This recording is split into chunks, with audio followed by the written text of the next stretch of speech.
welcome to Concert Pipeline. I'm Steve Jones. This is the third episode of our series of BottleRock episodes for 2022. That's right. If you haven't checked out the other ones, definitely recommend going back and checking them out as well, because we have interviews with a lot of great bands and a lot of music performances over the course of the 3 days that BottleRock was in Napa here at the end of May, Memorial Day weekend. That's right. It's an exciting time. Lots of bands coming into town and lots of chefs on the culinary stage. Really, really cool stuff. So let's talk about what we got here today. So this is a band that we actually had on last year through Zoom, COVID times, right? And I had a really great chat with them last year and figured, hey, let's check in person because they have a new album out. So we're going to get to learn a little bit about that. That band is Wild Rivers, and they put on 2 performances at BottleRock today, one on the main stage and one on Jam Pad, which is the cool thing to do. You do a big set and you also do a small set, get people in pretty close and strip it down, make it mostly acoustic. I mean, that's how I like my music, is acoustic. When it's not supposed to be rocking, right? When it's not supposed to be over the top, plugged in, electric and heavy. It's cool to hear the same versions of the same song done in an acoustic setting. So we have that for you today. We're going to play a couple of songs from Wild Rivers set at the Jam Pad stage. Due to conflicts, I wasn't able to see the full set of the other set that they did because I was doing another interview, which you'll get to hear and see in the not too distant future. So let's talk about Wild Rivers. It is Devin, Khalid, and Andrew. They make up Wild Rivers, and they are from Toronto. They came down. They had just gotten into Napa. I mean, from out of the country, which is incredible. Like they made it here yesterday and came in to do the interview the day before their set, and we had a great chat. So we also are going to feature a unique chat that I don't do often. I usually stick pretty closely to bands. Once in a while, I'll stray a little bit outside of that. Well, for this one, we're going to interview a gin maker, which is pretty cool. We're going to get to that a little bit later. That is Hendrix Gin, which is featured at BottleRock as well. So again, I don't want to waste any time, so let's go ahead and let's start it off with a song from Wild Rivers from their set on the Jam Pad stage here at BottleRock. This is a song called Amsterdam. Here it is.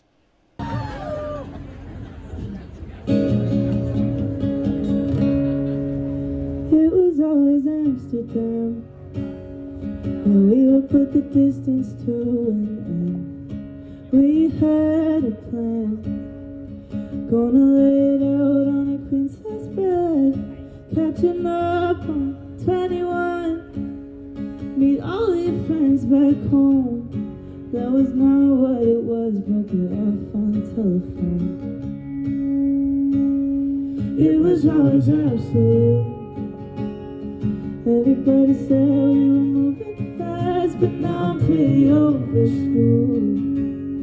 Switching out my books for the rail paths. All these dreams of Amsterdam. Well, you surprised me with a yellow bag, with a basket that didn't match it. But I guess I'll never get to ride.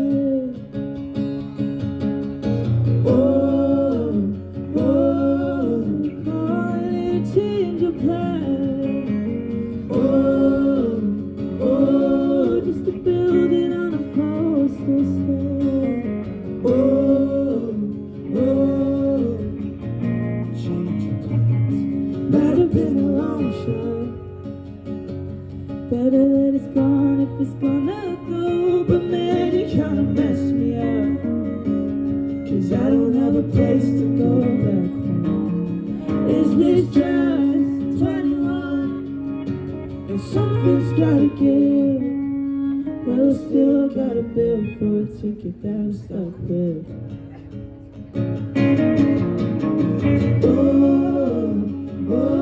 I need to change your plan.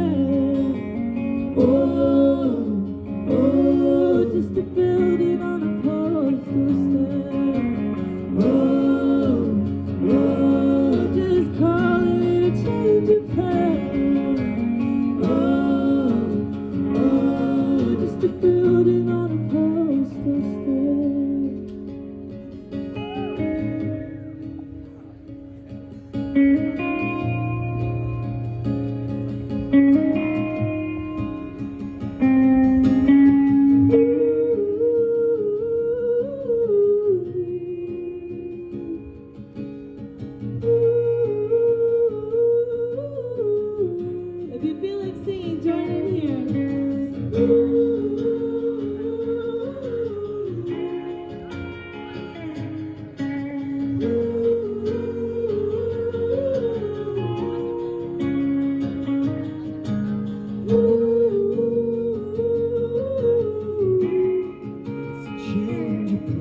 Devon, Andrew, and Cal from Wild Rivers. How you guys doing? You guys just got into the bay here, right? Yeah. We did. We just arrived about 10 minutes ago.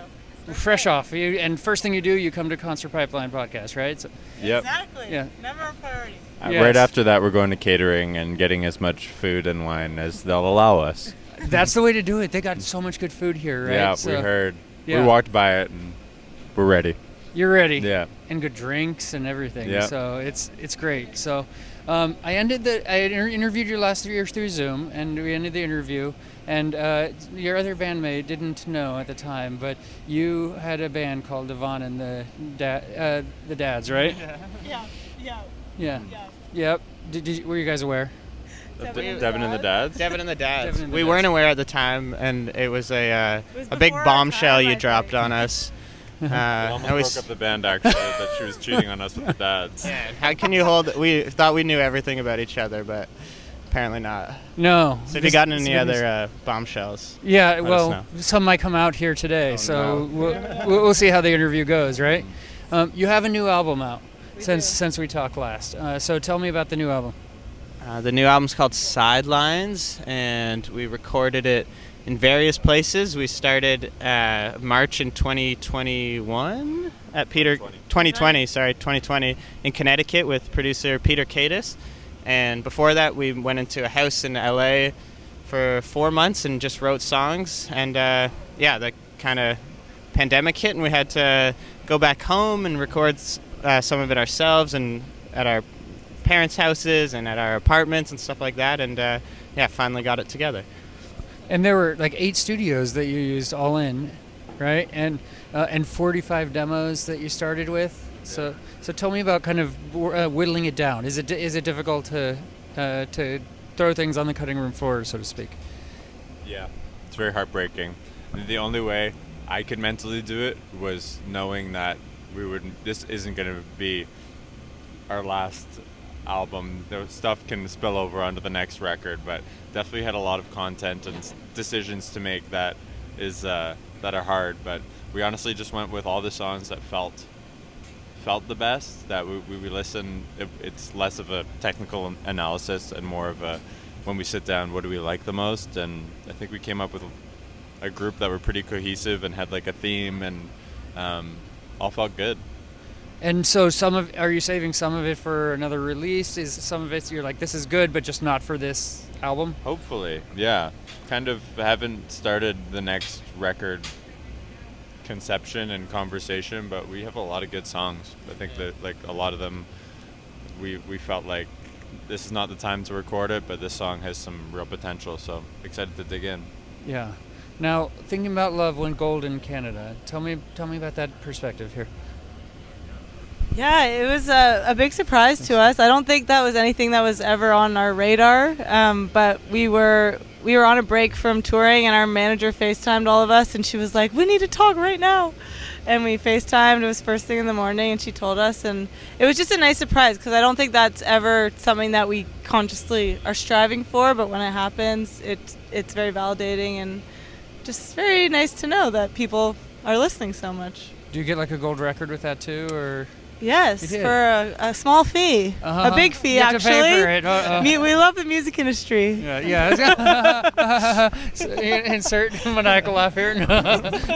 No. But I mean, it's an accomplishment for sure. And I mean, did it give like this legitimacy to your parents at all? Oh yeah.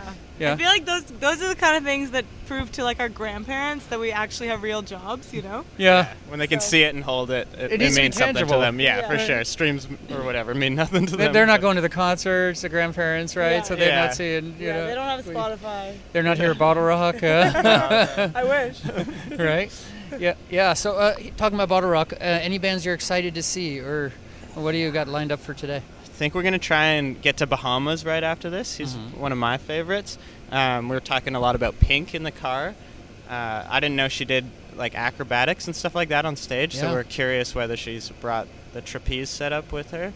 Noah Kahan, Banks, Rainbow Kitten Surprise. So Yeah. many good artists. Bleachers tomorrow is Bleachers. there. Yeah. Oh, we just heard about Mount Mount Rushmore. Mount Rushmore, and didn't Yeah. know Snoop was here. So Yeah. this Yeah. changes everything. You should be able to feel Snoop's presence. I know. It pretty smells far, Snoop's presence. Pretty far away. You're like, something's in the Snoop. Yeah. Okay. We got this right. So, yeah. And Pink's doing the culinary stage tonight. Are you familiar with the culinary stage? No. We don't know much about it. So the culinary stage is about 400 feet that way, maybe less, and so they get musicians and top chefs and other celebrities to come and cook on the culinary stage. While someone's performing? No, well, they're not performing. They're just cooking, and so Pink is there's cooking. banter. She's going to be cooking. I Wow. can't tell you what she's cooking, but Wow. she's going to be cooking. Yeah, and usually the artist doesn't know about what they're That's so cooking. fun. You know, I saw an artist a couple years ago like do beignets, and they're like, I don't know what a beignet is, but I love that. yeah. So you guys just got in from Sweden and Norway. Like, tell me about those shows. We just finished our first European tour, which was awesome. We did, I think, 25 shows in 30 days, so we tried to hit as much as we could in a short period of time, and we ate everything, and we drank everything, and we saw every site to be seen. It was like a crash course in all things European, which was great. Yeah. We had a nice Belgian tour manager who picked us up in a van and just explored the continent. It was awesome. What were some of the highlights of like what things you saw there? I mean, I've never been, so that's pretty amazing. Our favorite cities were probably like, we got a couple days in London before the tour, which was awesome. We just hung out and ate a lot of good food, and we don't usually get a lot of time off in cities, so it was really nice to just hang. Amsterdam was sweet too, like all the canals. We did like a boat tour and saw some of the old architecture and went to the coffee shops, did all the Amsterdam things, and that was a highlight as well. But The a lot of great highlight, ones. you say? Nice. Yeah, that was a highlight. Yes, I see what you do. Although we looked up coffee shops on the maps, just looking for like legitimately coffee, and we ended up not getting coffee. No, there's no coffee to be had. Yes. The coffee Where's shops the don't specialize in coffee like they do here. Yes, very misleading. Yes. Tell me about the dating website. That's something I can't say I've talked to a band about creating. So It was incredible. We got so many applications. We were overwhelmed. And we matched them, and then we got on Zoom with them, all the couples, and basically told them why we matched them with each other. And this one couple, they were co-workers. what already? Already? And they work. No, we did not know. And they both were into your band separately. They didn't know- Separately. And we matched them, and it turns out they work only with each other every day. And either they're going to get married or they're going to need HR to get involved. Right. It was a little crazy, but it was really fun. As long as one isn't a supervisor of the other, I guess it's really Yeah, they were equal partners. They drive around all week together, so they seemed pretty giddy about the whole thing. So I think there was something in the air already, and we just ignited it. And how did the idea for that come about? Do you feel like you're qualified? Have you gotten people together before, like you matchmakers? I think there was like a lot of Instagram comments of people like, I just met my boyfriend at your show, and like, or like I told my Tinder date that I showed you their music and now we're dating and you're our favorite band. So we had a lot of like stories shared with us, and then we were talking about ways to promote like a remix of our song, Think About Love, and we thought it might be a fun idea, and people were very into it. Yeah. We were surprised that there was such a buy-in from our fans.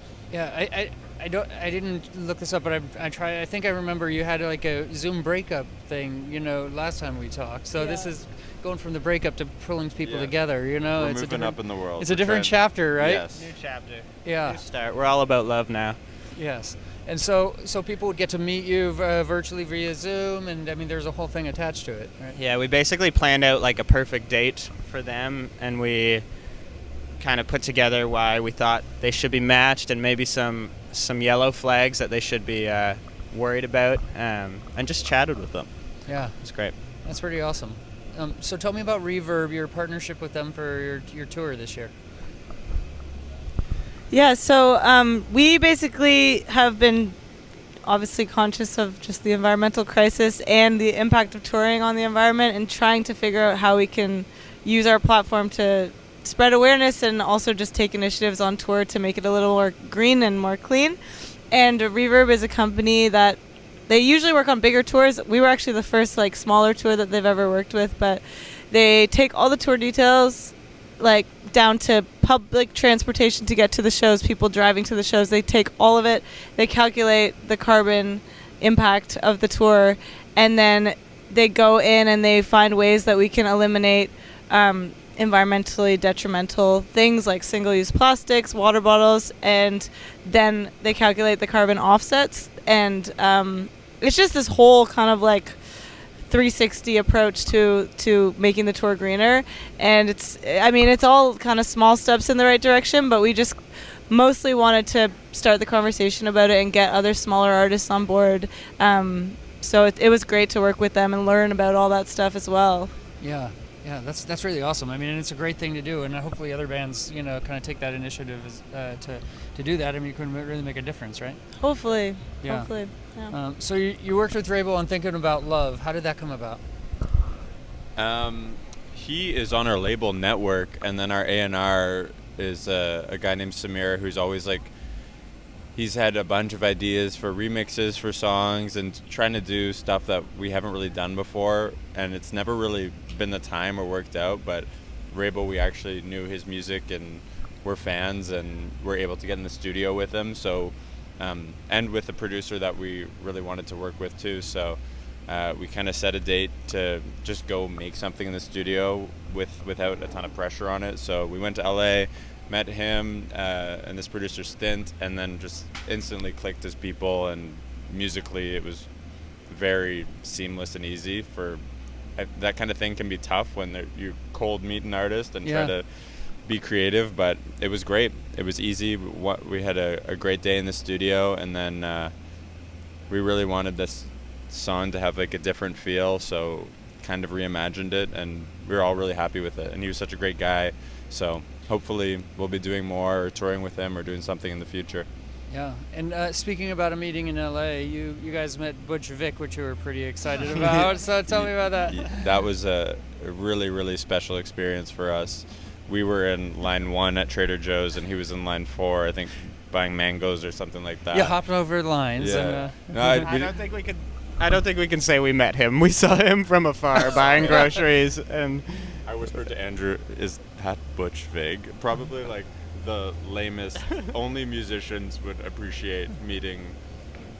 It was Butch Vig of Garbage fame. You didn't want to go up to him though. You were too. I'd be so intimidated of Butch Vig. He's like the coolest dude of the 90s. Yeah. It was weird to see him out of his context too. Like, I've only just watched him in like studios and stuff like that, and to see him buying produce was a weird thing, but very cool.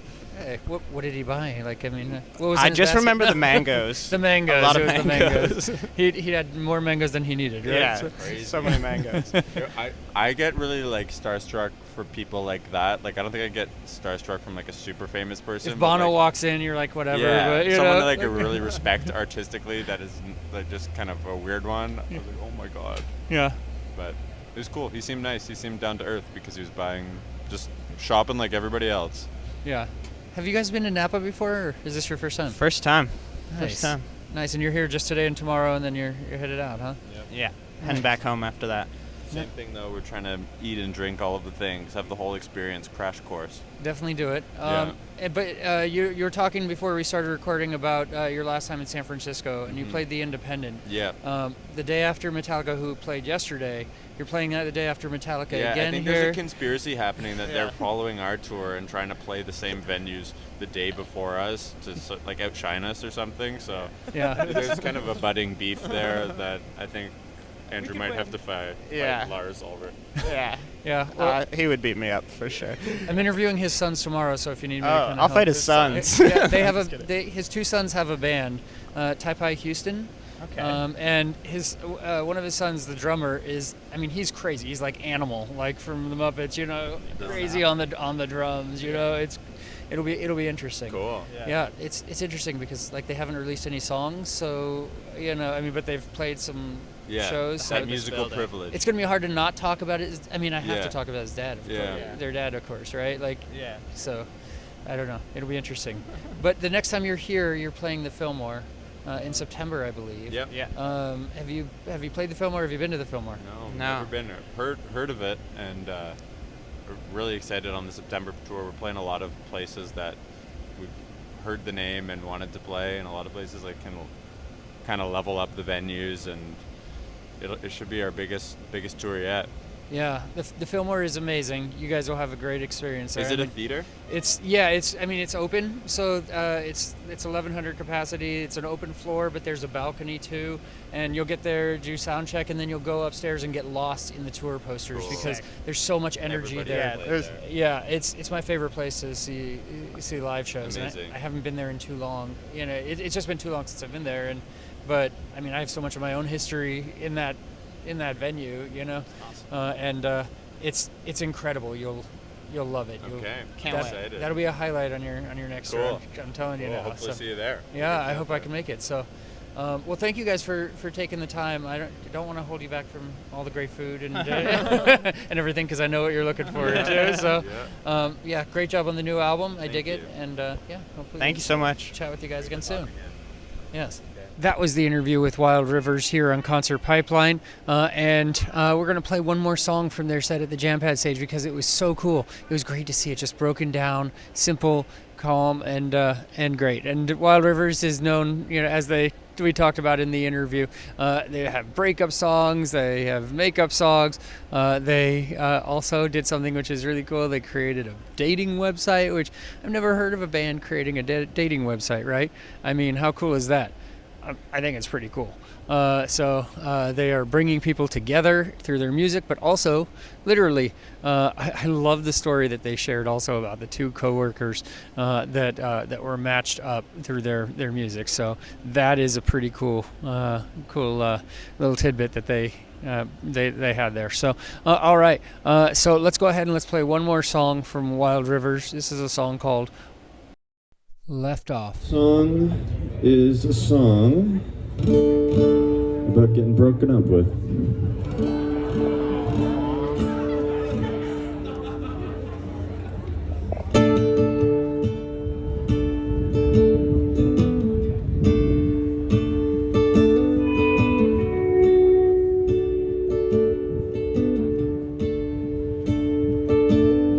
Living on the run, we played the record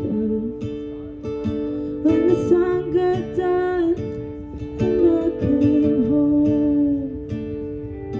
I drove out just to get you right.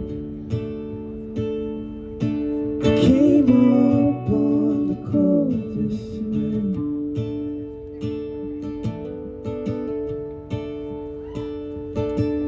You said something. Maybe I could shake this up if I cut this out. Well, I got nothing. I think we said it all so much, we wrote it out. So I guess I can see where we're left off.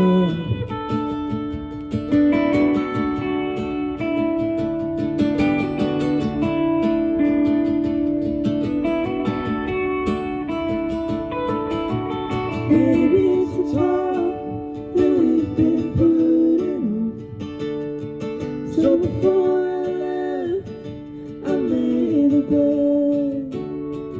Packed up my bags and my old guitar. You came out and scraped off my car. And you said something. Maybe I can shake this up if I cut this out. But I got nothing. I think we said it all so much, we wrote it out. Now it's harder to see what comes next. Promised it so far away, and I guess I don't know where we're left off, left off.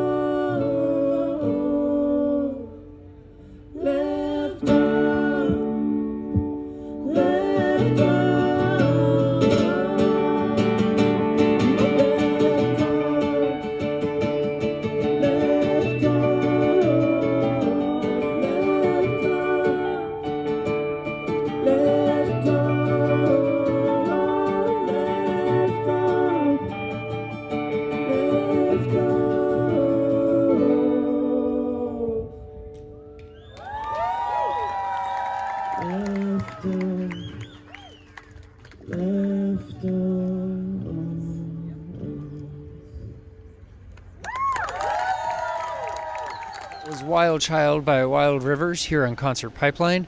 And so the next interview we have, as I said, is a unique one. I had a chance to talk to Matthias from Hendrix Gin, and they have this cool 3-story bar, I guess you could say. It's not, I mean, you can't go in it really, but it's an environment that's a part of the culture of BottleRock. And I've seen it year in and year out each time I go, and always been like, okay, that's pretty interesting. It's old-timey, it's cool, it's a staple of BottleRock. It's right next to the culinary stage, which is where the top chefs and celebrities, musicians come and do some really cool cooking. And so I was like, yeah, let's do that. I'll take a gin, why not?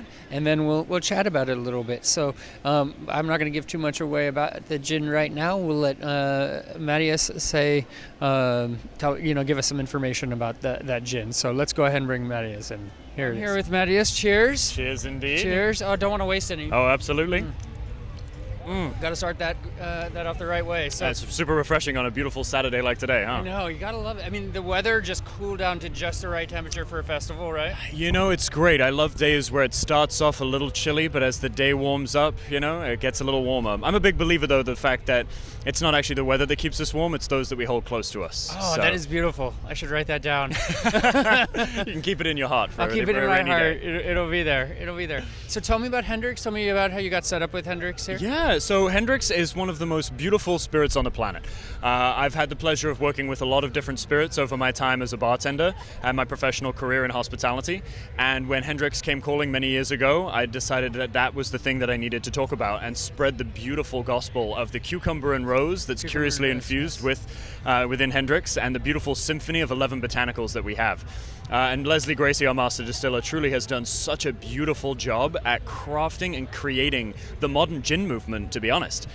So Hendrix over the last 20 years has just created such a beautiful road for people to explore the wonderful world of flavor. And we're continuing to pioneer that today with our innovations coming from the cabinet of curiosities like Hendrix Neptunia, which I'm enjoying here in the Neptunia Fizz. And just really celebrating the beautiful world that's possible when it comes to flavor. Yeah, and so Hendrix was formed in 99, right? Leslie formed it in 99. Tell me about her history and kind of what led her to... Oh, totally.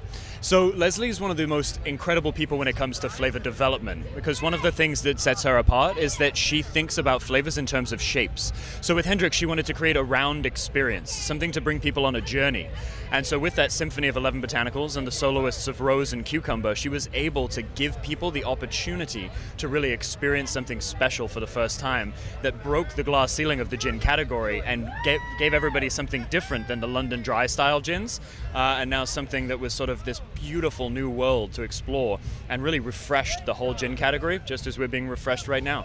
Yeah, and so have you covered BottleRock before with? I've never actually been to BottleRock before, but I've been with Hendrix for nearly 6 years, and I've covered the full west of the country now. So I used to be the central ambassador, covering the central 20-something states, and now I live in Los Angeles, and I cover the full west. So everything from Nashville to Hawaii is my little patch of the country. So this won't be your last BottleRock, right? I can safely say this will not be my last BottleRock, especially after seeing all the incredible people here, the musicians. The music last night was phenomenal, and just seeing everybody kind of really happy and experiencing being in the moment. That's why I love festivals, for sure. Yeah, and so this 3-story, I mean, it's incredible.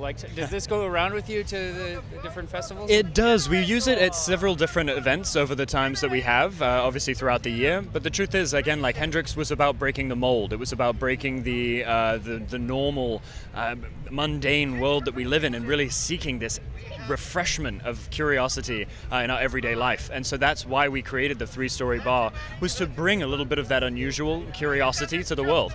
So we actually mix cocktails sometimes on top, pour them through the full contraption so that it moves and cools it as it goes down, and then comes out these beautiful cucumber pourers down the bottom here.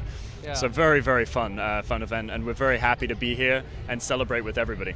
Yeah, and so tell me about the old-timey feel and kind of how that it ties into the Hendrix brand. Totally. You know, I feel like a lot of people think steampunk when they see Hendrix, but the truth is it's the Victoriana element that we really are trying to portray. The reason is back in the Victorian times, there was this beautiful idea of conviviality. There was this gorgeous idea of getting together and sharing in experiences and sharing in the moment.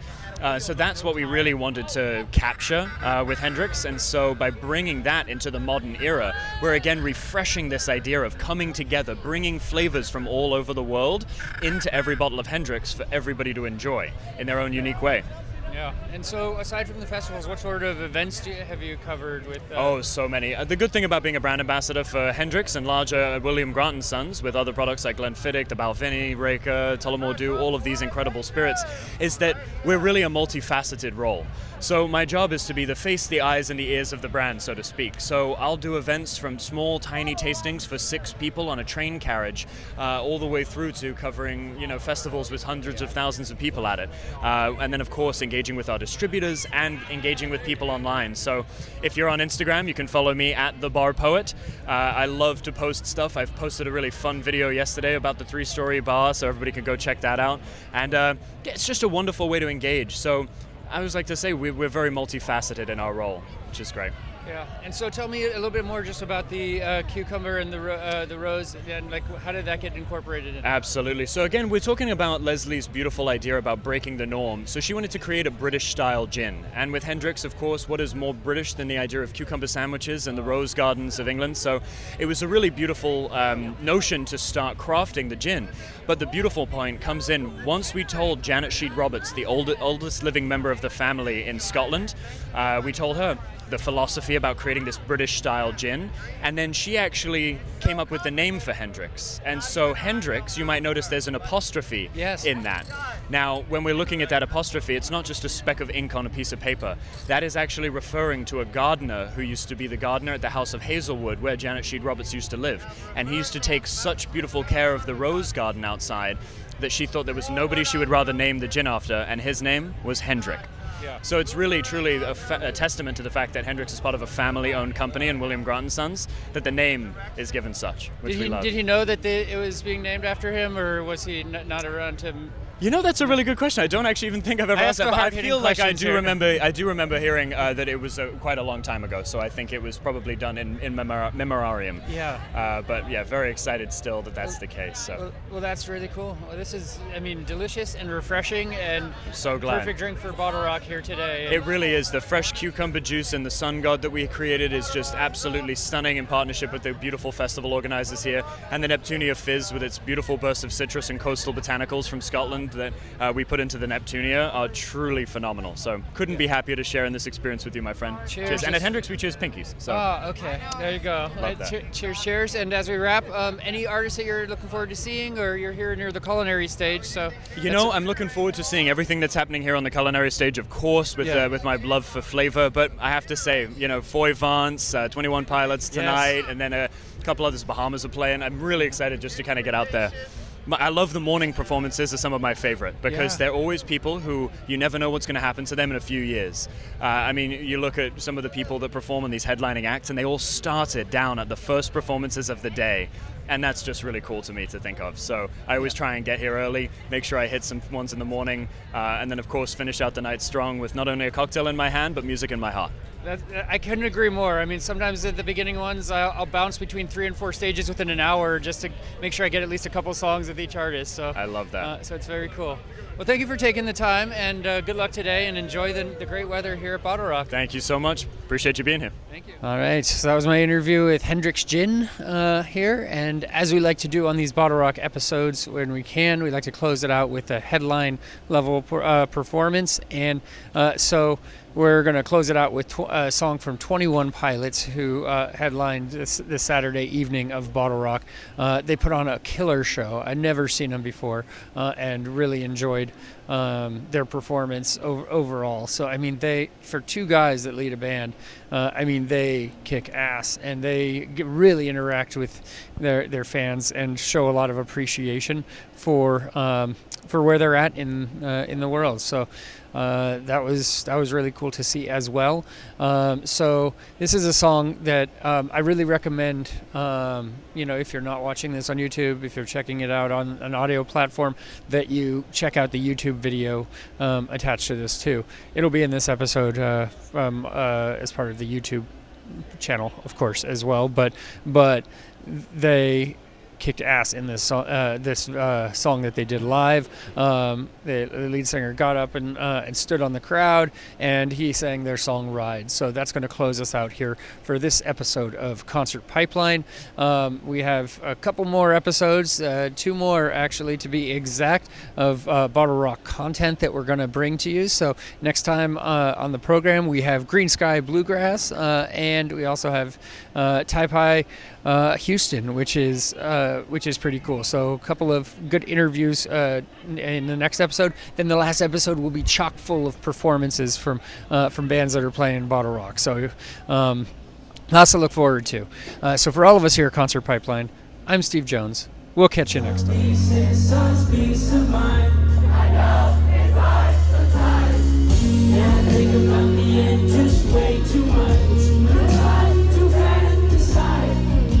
Enemies who wouldn't wish you I was. It's hard to fantasize.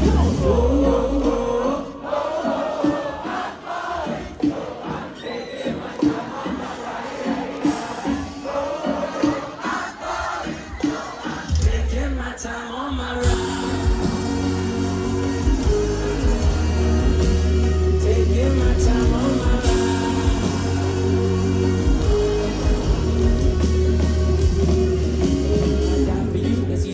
We have a list of people that we would take. A bullet for them, a bullet for you, bullet for everybody in this room. But they don't seem to see many bullets coming through.